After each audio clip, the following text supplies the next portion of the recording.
aí, meus queridos, tudo bem? Márcio Eleutério por aqui, canal Efraim. Olá, pessoal do Facebook, bom dia, boa tarde, boa noite. Queridos, eu gravei um vídeo agora há pouco, no horário do meu almoço, e eu acabei errando na abertura, né? Falei uma data errada lá e quero corrigi-la. Por isso estou fazendo esse recorte aqui. Ano passado eu gravei alguns vídeos a respeito de política, né? Falando de algumas coisas que aconteceria em 2023, se caso não houvesse mudança, né? E não teve, e vai acontecer. E teve alguns estudos que eu deixei quieto de não gravar, porque eu já tinha falado o suficiente, aquilo que eu tinha em mente, né? Que Deus tinha colocado no meu coração. E na minha mente, eu pensei que em no dia 31 de dezembro de 2022, eu imaginava que ia cessar a manifestação, cada um ir para sua casa e vida que segue, né? Mas não aconteceu desta forma, né? A coisa tomou um outro rumo, né? E a gente está vendo aí que as coisas tendem a piorar, tendem a crescer, né? Em vista disso, então, algumas coisas que já estavam no meu coração, eu gravei, coisas do ano passado, mas eu gravei este ano, né? Gravei um vídeo lá e eu errei na data no início. Então eu estou fazendo essa correção e agora já falei a data que é dezembro de 2022, né? Lá eu falei 2030, que lá está errado e eu vou cortar, né? Então é dezembro de 2022 que eu achei que ia encerrar os assuntos aí na parte de política, mas não encerrou. Então vamos embora pro vídeo. Acabaria os problemas, mas eu tô vendo algumas notícias, tô vendo algumas coisas acontecerem, não só nos noticiários, também à minha volta, né? De pessoas próximas a mim, e eu percebi que algumas coisas ainda continuam, né? E tem um espírito agindo, né? Lá em Brasília, e esse mesmo espírito está agindo nos grupos de estudo, dentro das denominações, dentro das famílias, nos locais de trabalho, em tudo quanto é lugar, tem um espírito agindo, né? Um espírito agindo, mas a gente consegue perceber, né, que o cabeça é o mesmo, né? As obras que estão na direita e as obras que estão na esquerda têm o mesmo cabeça, tá? Não são coisas distintas, não são coisas anormais, né? São coisas que já estão escritas e profetizadas, né? Então é o mesmo cabeça, né? Então não tem bandido e mocinho, né? Os dois é bandido, né? Cada um com o seu discurso, cada um com o seu projeto em mãos, né? Mas, né, na execução e na prática vai dar no mesmo, né? Tudo farinha do mesmo saco, né? Tanto a mão esquerda quanto a mão direita pertencem ao mesmo corpo, ou o mesmo cabeça, né? Existe um personagem por trás de tudo isso, né? Então a gente precisa entender isso, né? Precisa aprender a entender isso para a gente não cair em cilada, em engano, passar vergonha, passar vexame, escândalos, etc. Mas eu não quero aqui ficar se falando de política e de coisas que estão acontecendo. Eu quero, na verdade, falar de uma coisa que vai abrir os seus olhos, né?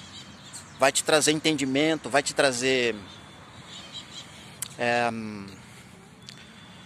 vai ser frutífero, com certeza, se você assistir o vídeo até o final e entender o que eu quero passar aqui. Então, você sabe que os profetas falam muito de uma virgem, né? Uma virgem que sempre na profecia ela cai, né? Uma mulher virgem caindo, né?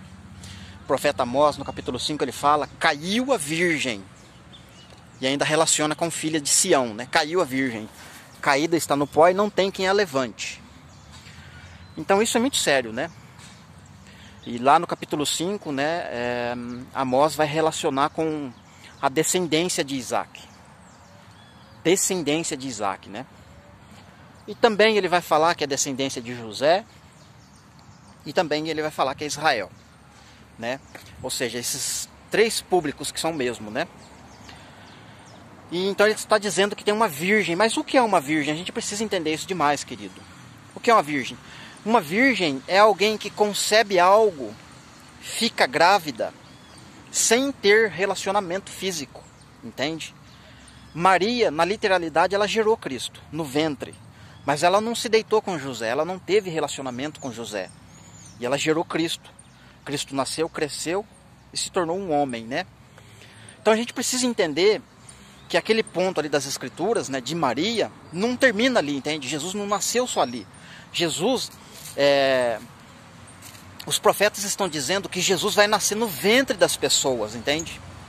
Principalmente na casa de Israel, o reino do norte. Então, e os profetas dizem, né, que a casa de Israel é estéril, porque ela não consegue gerar. Chega a hora de dar o parto, ela não consegue gerar. Por quê? Porque ela precisa primeiro passar por um processo de trabalhar de Deus para poder estruturar o ventre, né, ou um local para poder gerar essa criança, que é Cristo, né? Então todos nós, principalmente os gentios, né, a palavra diz que nós geraríamos Cristo no futuro, entende? Jeremias 31 fala que tem um mistério. Ele vê que as mulheres estão carregando um homem dentro do ventre, né? Só que não é um homem qualquer, é isso que a gente precisa entender. Na literalidade, uma mulher pode sim carregar um homem, por que não? Ela carrega um bebê ali dentro do ventre e pronto, está carregando um homem, uma criança masculino. Mas o gerar que eles estão falando, ele está dizendo que as pessoas iam gerar Cristo. Ah, mas irmão, o irmão só está usando o Antigo Testamento, o irmão só está falando dos profetas, da casa de Israel, coisa do passado. É porque é profecia, queridos. Você precisa entender que a profecia existe início, meio e fim. E todas as profecias, né, elas vão culminar lá no milênio, com a volta de Jesus, entende? As profecias não terminam nos evangelhos. É isso que a gente precisa entender. Então, por exemplo, vamos falar aqui das falas de Paulo. Lá em Gálatas, Paulo fala que ele está sofrendo dores de parto até Cristo ser gerado em nós. Agora, ele falou aquilo só para a igreja da época dele, ou ele falou para todas as épocas da igreja? Que por meio da carta dele, as pessoas iriam entender que ele sofreu dores de parto para gerar Cristo em nós. Da mesma forma, muitas pessoas, né, depois que elas se tornam adultas, né, isto é, Cristo se torna adulto dentro dela, a partir do momento que ela começou a gerar Cristo, elas vão passar por sofrimento, elas vão passar por dores de parto, vão ser perseguidas, entende? Por que elas vão ser perseguidas? Porque elas estão sentindo dores de partos para gerar Cristo em outras pessoas, assim como Paulo sofreu, entende? Então essa virgem aponta para a igreja. Lembra que eu falei do profeta Amós e que ele relaciona com uma queda da casa da virgem, filha de Sião, e ele relaciona com a descendência de Isaac no mesmo capítulo? Por quê? Porque Gálatas, no capítulo 4, quando Paulo vai falar da mulher estéril, ele diz, olha, eu não lembro como que tá, ele fala lá no verso 27, né? É como está escrito. Está escrito, Paulo falou que está escrito, ele não está dizendo que é uma revelação que veio, entende? Por meio de Jesus Cristo, para ele, veio o entendimento. Mas a palavra estéril, aquele trechinho que ele vai citar ali, está escrito em algum lugar. E é já que eu vou citar o lugar que está escrito. E ele disse, canta, ó mulher estéril, tu que nunca esteve com dores de parto. Então tem uma mulher aí que nunca teve dores de parto. Quem que é essa mulher? É a igreja. Por quê? Num contexto dentro da história de 2000 anos, ela nunca, na verdade, Cristo ainda não nasceu nela, entende? Cristo precisa nascer, ou melhor, nascer no sentido, não nascer no coração. Primeiro ele nasce no coração, depois a semente é trabalhada por meio da palavra, né? Mas aí Cristo precisa se tornar adulto dentro dessa pessoa, entende? Se tornou adulto lá na igreja primitiva, se tornou adulto em outras eras da igreja, mas a última geração que estiver vivendo na terra precisa experimentar esse nascer de Cristo nela também, entende? Percebe? Então Cristo precisa se tornar adulto nas pessoas, né? E só quando ele se tornar adulto nas pessoas é que as pessoas vão passar a ter dores de parto, entende? Por isso que Jesus fala em Mateus 24, quando começar rumores de guerra, epidemias e não sei mais o que, eventos que apontam para o fim, vai começar o princípio de dores.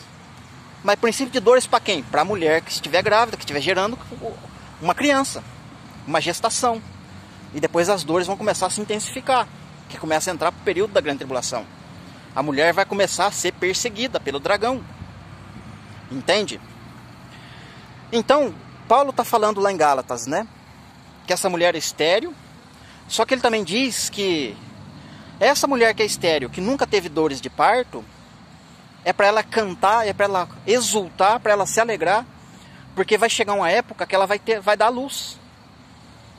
E vão ser muitos filhos que ela vai ter. Por quê?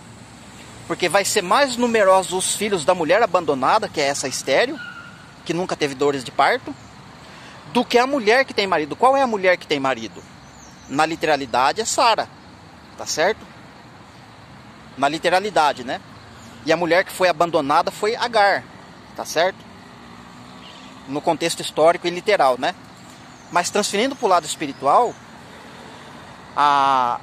como ele está falando de duas alianças, duas mulheres, né? E ele relaciona com Jerusalém também, né? Então a casa de Judá, por um longo tempo, ela continua casada. E a casa de Israel, que é o reino do norte, a mulher estéril, a mulher abandonada, ficou sem marido.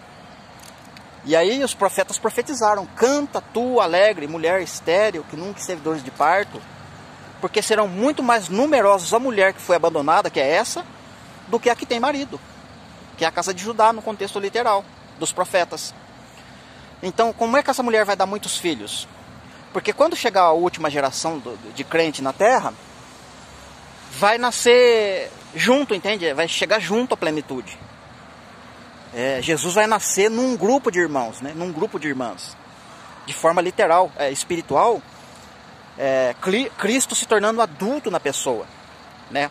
Pela última vez, né?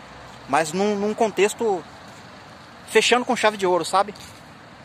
E aí vai acontecer tudo. O desdobramento de todas as profecias vão acontecer nessa mulher. Entende? Você vê lá em Apocalipse 12 a mulher grávida e o dragão de frente com ela querendo engolir ou comer a criança que vai nascer. Assim como Maria também teve que fugir do dragão, na época era Herodes. A igreja também, quando chegar a época do filho nascer, porque Cristo entrou no nosso ventre, entende? Mas vai chegar uma hora que ele vai nascer, né? E quando ele nascer, vai apontar para a época da transformação de corpos, sabe? Glorificação, arrebatamento e tudo mais, né? Então é nesse sentido que ele nasce, entende? Ele exterioriza em nós. Ele nasce, né? Ele glorifica o nosso corpo, ele transforma o nosso corpo. Então quando chegar essa época, a mulher vai estar grávida. E o dragão vai querer perseguir essa mulher. Entende? Mas então Gálatas 4 está falando disso, dessa gravidez dessa mulher. Essa mulher que vai gerar uma criança. Essa mulher que nunca teve dores de parto, mas ela vai ter. Entende? Ela nunca teve, mas ela vai ter. Paulo não está dizendo que ela vai ficar só com dores de parto ou que ela vai ser estéril para sempre. Não, vai chegar uma hora que ela vai frutificar. Assim como as mulheres do Antigo Testamento, como Ana, como Isabel. Muitas mulheres que tiveram dificuldade para ter filhos, mas elas precisaram orar muito para que a criança nascesse. E quando a criança nascesse, essa criança apontava para Cristo, entende? Então teve um desfecho em Maria, mas não se cumpriu na totalidade. Precisa fechar com chave de ouro, como eu disse, né? Para a profecia ficar redonda. Só que a queda, né, da mulher, dessa virgem, agora eu quero falar da queda. Como que ela vai cair? Então o profeta está dizendo que essa mulher caiu e não tem quem levante ela. Essa virgem caiu e não tem quem consiga levantar ela. E ela está relacionada com as filhas de Sião, né? Apontando para o ministério da nova aliança, né? E aí ele vai usar a expressão da descendência de Isaac. Tem uma tradução que vai dizer a desolação de Isaac. E aí como que o profeta entendeu isso, né? Ele entendeu isso pela história literal de Isaac.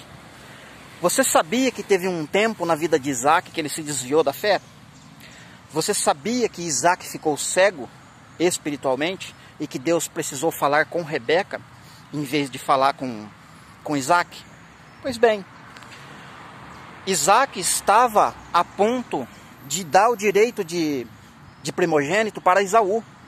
Ele disse para Esaú: Esaú, vai até o campo, traz uma caça daquela que eu aprecio, né? Com coisa que Abraão nunca foi caçador, entende? Jacó nunca foi caçador.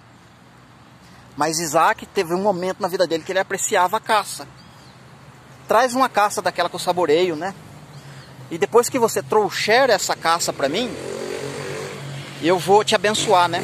Eu vou dar a bênção, né, da primogenitura para você. E Rebeca ouviu isso. Rebeca estava ligada. Deus estava falando com Rebeca, porque Deus já tinha dito, aliás, para Rebeca, né? Porque ela consultou a Deus. Por que está tendo tantos problemas no meu ventre, né? Ela estava grávida. Olha aí para você ver, dores de parto. Ela estava grávida e teve uma gravidez muito conturbada. E aí Deus falou para ela, existe 2 nações dentro de você. Só que o maior vai servir o menor. E quem que é o maior nesse contexto? Esaú. Esaú nasceu primeiro. Jacó nasceu agarrado no calcanhar de Esaú, né? Então, quando chegou essa época da bênção, da primogenitura cair em alguém, Isaac ia passar isso para Esaú. E daí o que ia acontecer? Não sei como que ia acontecer, mas daí Jacó ia ser servo de Esaú. No contexto de Isaac, se Deus permitisse acontecer, né? Aí rolou todo aquele trama de engano, né? Entre Rebeca, Jacó e Esaú, né? Sendo enganado. E você vê, né? Um outro dia eu quero trabalhar mais essa ideia de engano. E não pensa que foi só naquela época que Deus enganou, não. Deus enganou Isaac naquela época. Acabe foi enganado, amando de Deus. Os profetas, tem vários textos falando que Deus envia um engano, um espírito de engano na boca dos profetas, porque eles sondam o coração dos homens que estão profetizando, sabem a intenção do coração deles e engana eles por meio de profecia. E no contexto político hoje você vê isso, muitos falsos profetas sendo enganados. Deus dá a mensagem? Dá, mas é mensagem para enganar o profeta que está profetizando e para enganar os ouvintes que estão atrás de profeta enganador, ou de fábulas, de coisas mentirosas. Mas vai ficar para um outro dia.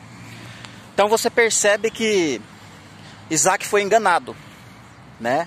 Porque a vista dele estava se escurecendo e estava cego, né?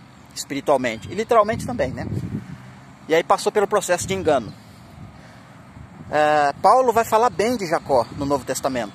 Inclusive o escritor aos Hebreus tem a lista lá dos heróis da fé no capítulo 11.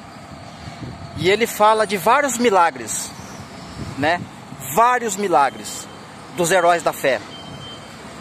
E aí ele fala que Jacó era... Olha só pra vocês verem que coisa tremenda, né? Que está lá escrito lá. Jacó era alguém que habitava em tendas, né? E se você observar e procurar na palavra, habitar em tendas é cuidar de coisas espirituais. Todos eles morreram. Todos eles foram peregrinos nessa terra, habitando em tendas, né? Todos eles, incluindo Jacó. Então, Jacó cuidava de coisas espirituais e Rebeca percebeu. Ou seja, Deus estava abrindo os olhos de Rebeca, ao passo que Isaac sua vista estava escurecendo, ele estava se desviando da palavra, né? Do caminho do Senhor. Então, veja bem. Então, tem mais um ponto que eu quero trabalhar aqui no capítulo 11 de Hebreus, que fala do engano, né?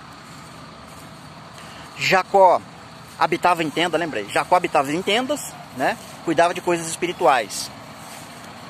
E Jacó, além dele habitar em tendas, ele precisou agir com muita fé para abençoar os filhos de José, né? Porque, pensa bem, na vida de Jacó com 12 filhos. 11 filhos eram 11 filhos que não davam um bom testemunho para Jacó. Mas José era o filho amado. José era o único que deu bom testemunho. José merecia o direito da primogenitura. E Jacó, no momento de abençoar os filhos, ele olhou para José, mas ele olhou para os filhos de José. E passou essa bênção para os filhos de José e não deu para José. Ou seja, o escritor aos Hebreus está dizendo que a atitude de Jacó em fazer isso é o mesmo nível de fé que os outros, que fecharam a boca de leão, que foram cerrados pelo meio, que apagaram o incêndio, que fizeram coisas maravilhosas por meio da fé. Jacó Jacó agiu por fé ao abençoar Efraim. Por que eu estou falando isso? Porque é exatamente Efraim, que é a descendência de José, que vai recair sobre a descendência de Isaac, né? Que também, lá no mesmo capítulo 5 de Amós, vai falar da ruína ou da queda de José. José também não pecou e não teve queda, mas a descendência, assim, passaria por situações difíceis, né? Inclusive escravidão. Então, queridos, mas voltando ao raciocínio aqui. Então, essa virgem que Gálatas está falando, Paulo está falando para os Gálatas, vai sofrer uma queda. Não exatamente na carta aos Gálatas, né? Mas quando você entende a profecia, e principalmente lá em Isaías 54, onde Isaías fala, né, para a casa de Israel, que ela é a mulher abandonada porque ela recebeu carta de divórcio e que ela se tornaria estéril até um certo ponto, né? Porque Deus precisaria trabalhar com as nações, com o próprio povo de Israel, até a chegada do Messias, para romper com a esterilidade dessa mulher, dessa casa de Israel, né? Dessa virgem. Então, quando Isaías está falando lá, canta, alegra, aumenta a estaca da sua barraca, porque você vai crescer para a direita, você vai crescer para a esquerda, você vai frutificar, você vai ser bênção, né? E aí ele finaliza a conversa falando que o Senhor Deus é o seu marido, eu sou seu marido, né? Então a mulher estéril, quem é o marido dela é o Senhor Deus. E essa mulher estéril, né, se você observar, ela vai estar ligada lá com a mulher samaritana do Evangelho de João no capítulo 4, né? É que a profecia está toda entrelaçada, né? Uma ligada à outra, né? Elas não são desmembradas, né? Mas infelizmente, por causa do ensino atual, das coisas que a gente vê acontecendo na igreja, apontam o quê? Apontam para essa queda, para a queda dessa mulher. Essa mulher que é virgem, né? Que ela nunca teve dores de parto. Ela nunca deu à luz, né? Ela nunca chegou a ter força para gerar, né? Tem alguns textos que falam, olha, até chegamos ao ponto de dar à luz, mas não tínhamos força para gerar, né? Ou seja, não tinha estrutura para suportar a dor da gravidez, a dor do gerar uma criança no ventre, né? Que no caso é Cristo, não é qualquer criança. Então, queridos, essa virgem, né, que está caída, sentada no pó, ela é uma profecia, né, que aponta para a descendência de Isaac, que é a igreja. E a gente está vendo nesses dias agora atuais indícios dessa queda. Já começou, é claro, em outros momentos, mas agora está ficando mais evidente que ela tá caída, né? Está se prostrando e, segundo a profecia, ela está caída e não consegue se levantar, não tem quem a levante. Você vê que a gente já falou diversas vezes no ano passado a respeito da esquerda e da direita, falando para o povo, olha povo, tem que olhar para cima, né? Esquerda e direita é o mesmo personagem que está por trás dela. Não tem Deus na jogada, Deus não está nesse negócio. Mas infelizmente as pessoas não conseguiram enxergar isso e não estão conseguindo enxergar, vão continuar. Ah, mas irmão, é só uma meia dúzia de gato que está ligado com a direita. Mas tem um outro grupo que está na esquerda. Ambos estão entrelaçados. Ou seja, é que vocês não conseguem visualizar, que vocês estão seguindo só um lado, vocês estão vendo só um lado da moeda, mas os dois lados vão tropeçar e vão cair. Os dois lados vão ser enganados, entende? Os dois lados vão ser enganados porque é a mesma cabeça que tá dirigindo os dois lados. E uma boa parte dos cristãos estão envolvidos sim. Não adianta negar, falar que não tá ligado. Alguns profetizam, né, que haveria vitória de Bolsonaro. Outros profetizaram que, não é profetizar, falaram que não ia dar a sua opinião, porque Deus mandou ficar quieto, né? Não é para falar, não é para tocar. Aí depois que aconteceu a vitória do Lula, a pessoa foi lá e falou, olha, agora Deus permitiu que eu falasse. Eu já sabia do resultado. Eu já sabia do resultado e que ia dar nisso. Entende? A pessoa espera acontecer para falar. Deus mandou falar agora eu vou falar. Mas ninguém reconhece o erro, ninguém tem coragem de falar. Ninguém está se preocupado em arrepender-se. E é o que está no contexto dos profetas, né? Que a casa de Israel não queria se arrepender, a casa de Israel não queria abandonar os governantes terrenos. Eles queriam ser guiados pelos governantes terrenos, eles queriam ser apoiados pelo homem, né, pelos exércitos. É o que está acontecendo. E como a gente viu, os da direita esperaram por 70 dias uma intervenção de homens, né, do exército, e não deu. O da esquerda, pelo contrário, ninguém foi na rua. Aconteceu uma baguncinha lá ontem e já houve intervenção militar pro lado esquerdo. Ou seja, quem é que está comandando? A cabeça que está por trás dos dois, ele coloca a hora que ele quiser o exército. Mas o que ele quer é bagunçar, dividir, causar divisão e fazer o povo ficar enganado.